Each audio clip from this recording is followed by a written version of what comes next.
John Estafanous, welcome to the Human Capital Innovations Podcast. Thank you, sir. Happy to It be is here.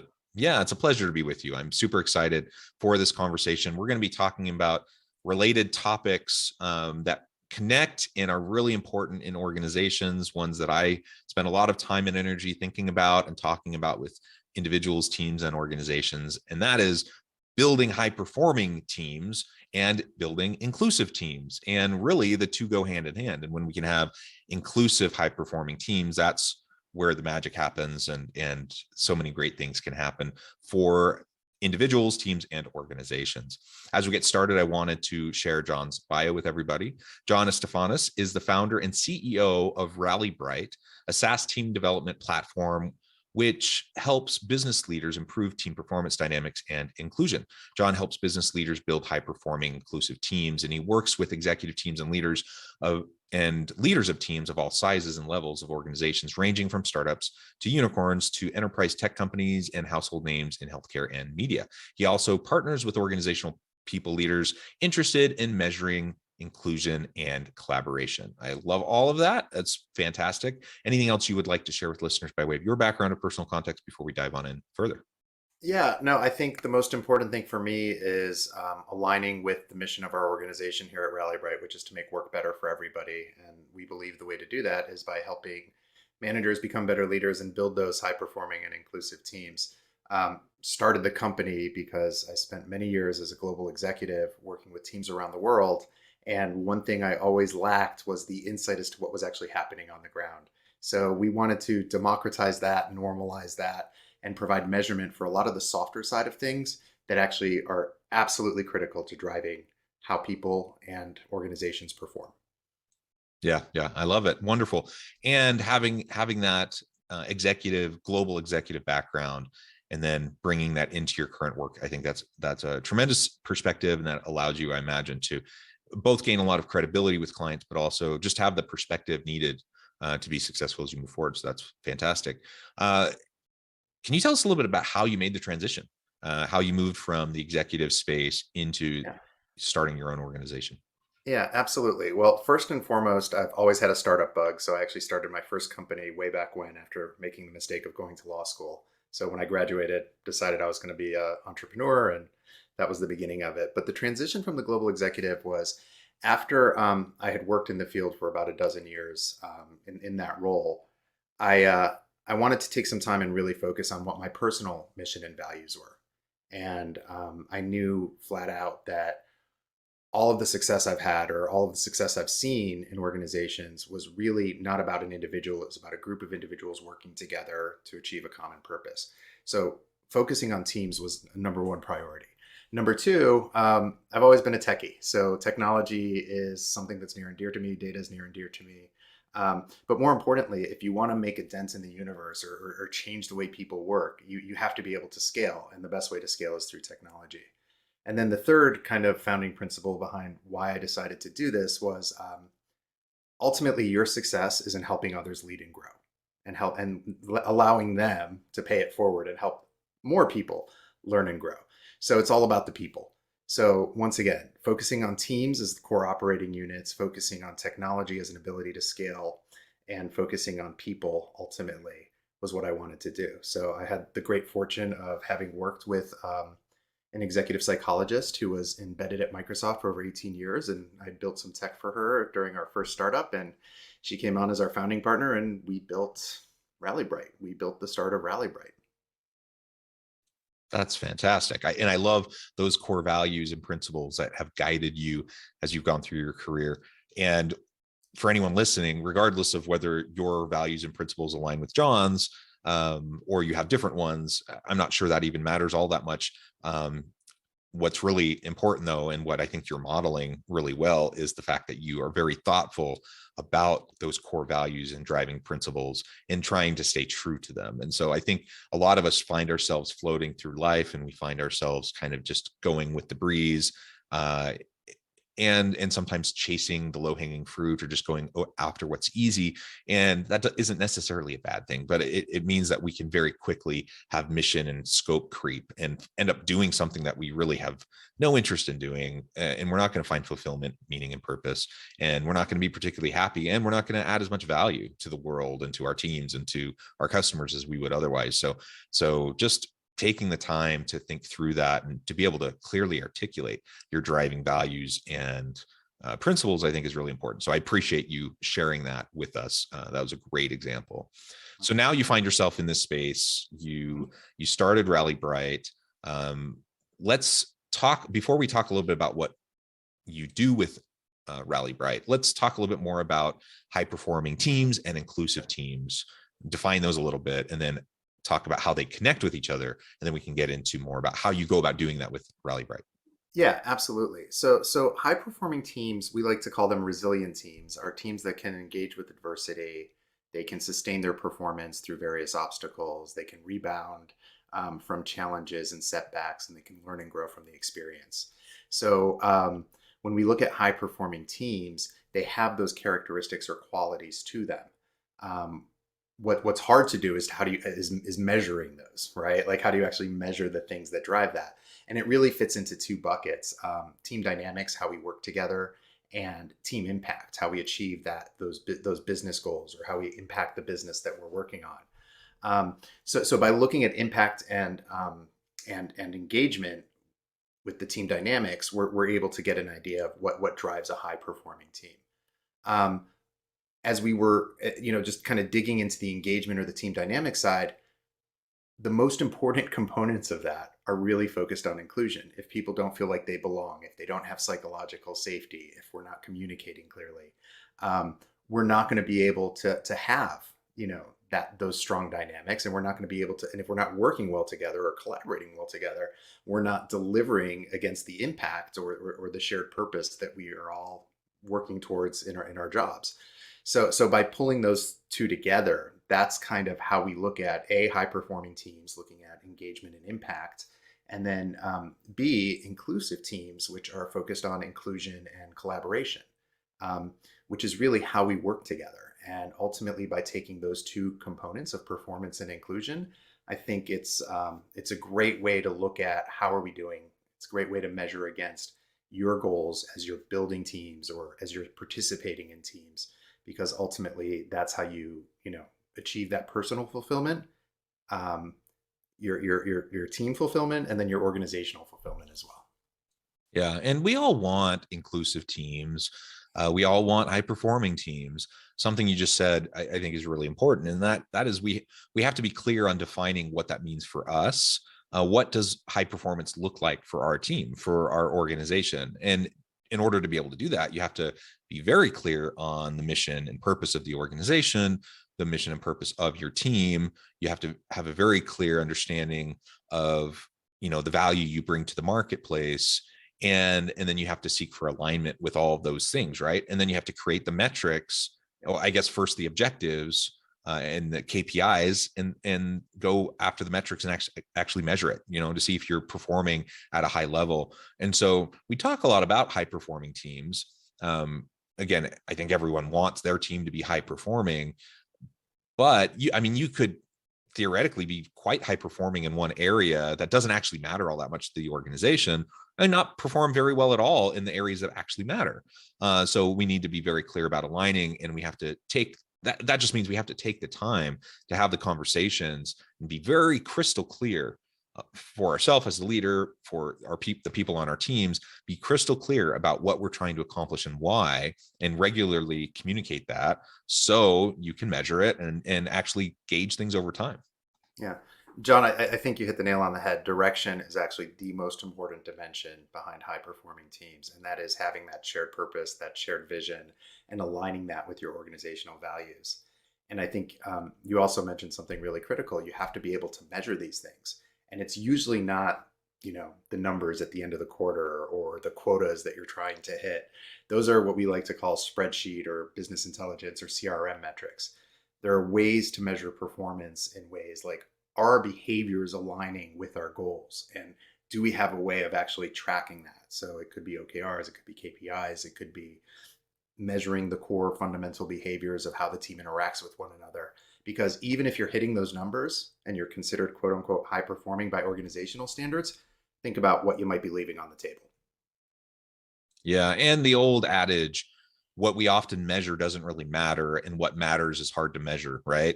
And that's Exactly. very true. There's all sorts of metrics that are pretty darn easy to collect, but they're pretty meaningless. And it's so interesting to see organizations chase those fairly meaningless metrics, because it's a little bit harder to do the meaningful stuff. And so, but we can't fool ourselves. I mean, garbage data in, garbage results out. And if we're not measuring the right thing, then we're not actually making informed, data based decisions, or at least not the data that matters, right? Right, right. And data is absolutely critical. And I think one of the things we found, or it's something I actually experienced throughout my career, was it's hard to get that data at the ground level. You may have insights into how a leader is performing. You may have insights as to how, teams are delivering against their numbers. But what you don't have insights into is how is the team working together? How is that individual contributor showing up with the people that they work with every single day? And are they included? Are they performing? Do they feel safe? Are we surfacing all sorts of new ideas? Do we have constructive conflict, or do we have destructive conflict? Because we want to be able to drive innovation and creativity and new ways of problem solving. And if people don't have the space to do that, think about what you're leaving on the table. Yeah, yeah, absolutely. And you just started to talk a little bit about the inclusion element. Let's define that quickly, what that means for you. And you've already, started to make the connection with high performance. But then we can go further into talking about your platform. Yeah, so inclusion is really interesting to us, and in fact, we launched our team performance product 4 years ago, and we realized there was more around the engagement side, and we wanted to dig deeper into inclusion. So we actually conducted a study last year over the summer to really get an understanding of how do you start to measure and define inclusion. So we actually broke it up into two different components: psychological safety and belonging. So psychological safety is all about being able to show up as your authentic self, to speak freely, to embrace failure.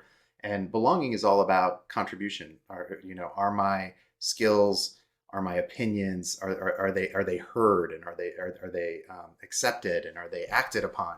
And then belonging also relates to connection, which we talked a little bit about earlier. Like how are we working with others? Is it a good environment for us to be working together? And do I feel connected to the people that I work with every single day?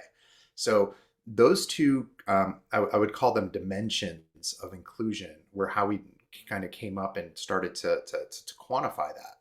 And it was really fascinating because what we found is that organizations with high inclusion, meaning they were in the top quartile of respondents, their people were 10 times less likely to leave. So turnover intent was 2.4% for people that were in that top quartile of feeling included.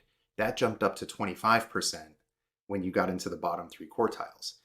And what we also found related to inclusion was that belonging was the biggest predictor of job satisfaction. Mm. So people that feel like they belong, once again in that top quartile, are 30% happier in their jobs. And Yeah, we that's found that incredible. fascinating. Yeah. Yeah, that is fascinating. I do a lot of work in the employee engagement and job satisfaction space. I've done a lot of research in that area as well. And what you're finding is consistent with what I found. Awesome. And it's mind boggling. There's plenty of data, there's plenty of research that demonstrates what we're talking about. Yep. And yet so many organizations, they either completely disregard it, or they think it's fluff or whatever, and they fail to see the actual, return on investment of the, actually investing and putting dollars behind these initiatives.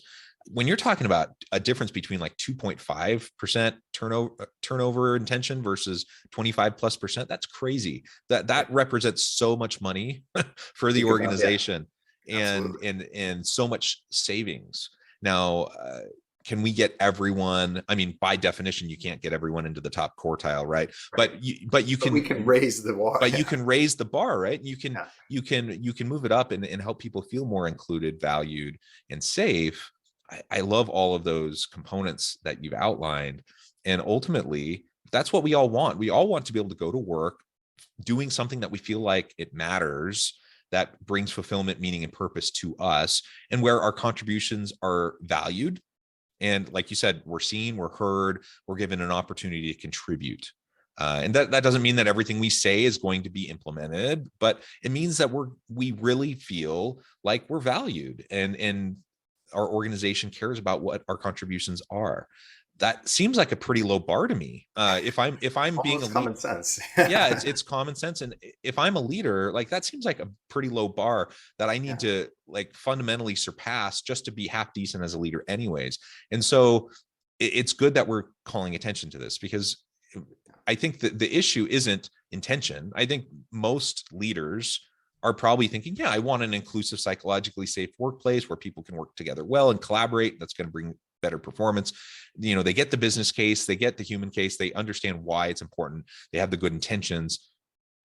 Getting from intention to actual action, though, can be really, really challenging, especially if you're running around like a whirling dervish all day trying to put out fires and just like always in crisis mode. You don't have time to, actually step back and think about, what am I doing? How is that, positively or negatively impacting, the type of culture I want to create and foster? Yeah. And John, that's a great point. I think we all wear that badge of busy, all too often, right? And it's hard sometimes to really spend the time, but it does pay off. If you think about it, like you mentioned, there's the ROI around attrition alone. What we also found is by looking at psychological safety and belonging, those are also core drivers of how we measure team performance, which in the engagement on team performance, which is connection, which is all about that psychological trust and safety and communication and conflict. And then also attitude. Do we have a growth mindset? Are we willing to learn and make mistakes? Do we have shared optimism on the team? If you're on a sales team, if you don't have the right attitudes, you're not going to deliver against your goals, or you're leaving a lot on the table. So I think there are those harder ROI metrics against a lot of these behaviors or these components that we're talking about. And they're absolutely critical. And when we looked at actually how people work together within collaboration, there's obviously alignment and cooperation, but we also found that there are some softer things which drive inclusion as well. So do we have compassion for one another? Empathy? Do we, are we empathetic? Are we supportive? We saw a huge spike in empathy at the beginning of the pandemic. Teams were becoming, really, really close. Their connection scores were jumping up. Their empathy scores were jumping up.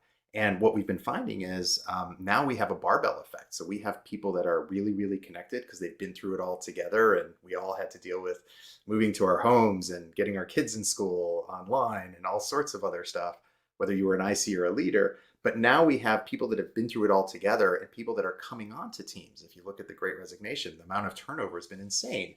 So you have a lot of newcomers, and we're seeing some people are highly connected on teams while other people are struggling a little bit. And then on top of that, we have a little bit of COVID fatigue as well. So some of those people that were fully empathetic and fully engaged with one another, they're just getting tired and burnt out. It's at an all-time high right now. So there's a lot to be done, and it feels like common sense, but unless you're measuring it the right way, or unless you're even just, you have a framework to look at these things, it becomes a lot harder because we're all wearing that badge of busy. Yeah, absolutely. Well, this is wonderful. And so then all this leads into the platform that you build and Yeah. your company Rallybright. So tell us a little bit more about what you're doing, providing that tech solution to scale high performance and inclusive teams. Yeah, absolutely. So as I mentioned, our mission at Rallybright is to make work better for everybody, and we want to do that by empowering managers to become better leaders and build those teams. So we've created several toolkits on this team diagnostic and performance platform. One toolkit is focused on high performing teams. That is our Resilient Teams product, and that looks at the things we talked about: connection, attitude, direction, alignment, and then ultimately performance. So how do you enable a manager to get a lens into the behaviors that drive their team strengths and their vulnerabilities? And then on top of that, all of our tools have insights and recommendations around their specific team behaviors. And then we provide the leaders with a roadmap to say, hey, you should focus on these 3 things over the next 4 to 6 months, and then let's remeasure and assess that. So the Resilient Teams product is focused on team performance and dynamics. And our inclusive collaboration product or toolkit is really focused on inclusion and that concept of collaboration. How do we improve the work that we do together? Really focused on giving a manager a self-directed way to get a benchmark on their team, insights on their team, understand their strengths and vulnerabilities, and more importantly, understand the behaviors that are driving those strengths and vulnerabilities, and an action plan as to what they can do to improve them. Yeah, that's fantastic. And tell us then a little bit more about how these toolkits and the various products are utilized. Like, give us an example of how a leader might engage with them. Sure, it's a great question. So as you mentioned in my bio, we worked with everything from 6-person startups to some of the biggest names in technology and pharmaceuticals in the world. We really do focus on the team. So how do you get started? It starts with a benchmark of your team. You get the insights. You start driving against that. At the end of the day, people are utilizing this across multiple job functions. So oftentimes we'll work with executives preparing for a leadership retreat or trying to set their strategy for the next year. How do they get a pulse of where they stand, where their team is showing up, and identifying what their priorities are? I alluded to sales teams earlier. Sales teams, they really have to be focused on having that attitude, that growth mindset, as well as having an outside-in focus. How are we activating against a customer-first mindset? How are we working with other departments within our organization? Believe it or not, there always tends to be a little bit of friction between sales and marketing or product or with sales. But if you can get to the behaviors that drive those, identify them, and get ahead of them, you can streamline your operations. So those are just 2 examples: executive teams, sales leaders. We've worked with product teams, customer success teams, operations teams, finance, legal, you name it. The principles are the same. It's just a question of where do you focus your energy based on what you and your team are trying to achieve. Yeah, excellent. Well, John, I note the time. I'm going to have to let you go here in just a few minutes. It's really been a pleasure. Before we close, I wanted to give you a chance to share with listeners how they can get connected with you, find out more about your work, and then give us the final word on the topic for today. Yeah. So always happy to connect. You can reach me at John, at rallybright.com, or connect with me on LinkedIn. Obviously, our website is always open. And final word on the topic. I think understanding how to measure the softer side of leadership is one of the hardest things that I encountered and that I hear from a lot of executives that they're encountering. So think of a framework. It doesn't have to be ours, but if you can improve that psychological safety, that feeling of people being able to show up as themselves at work and support that, you're going to see exponential returns. Amen. Well said, John. It has been a pleasure. I encourage listeners to reach out, get connected, find out more about what John and his team can do for you. Check out Rallybright. And as always, I hope everyone can stay healthy and safe. They can find meaning and purpose at work each and every day. And I hope you all have a great week.